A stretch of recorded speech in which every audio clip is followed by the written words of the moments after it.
He sold his 10% stake in Apple for $800. Owning 10% in any company would be a dream, but imagine owning 10% in a company like Apple. One person actually did own this amount, back in the 70s, when the company was founded. This third co-founder is named Ronald Wayne, who along with Steve Wozniak and Steve Jobs founded Apple. Wayne played an important role in Apple initially, and even drew the company's first logo. On April 1, 1976, he drafted a contract agreement that outlined each person responsibly.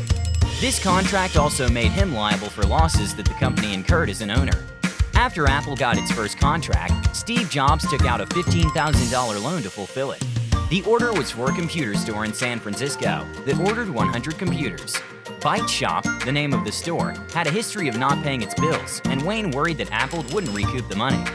12 days after the contract was signed, Wayne took his name off the contract and sold his 10% share to his co-founders Wozniak and Jobs for $800. That 10% would be worth over $100 billion in today's value, making him one of the wealthiest people alive.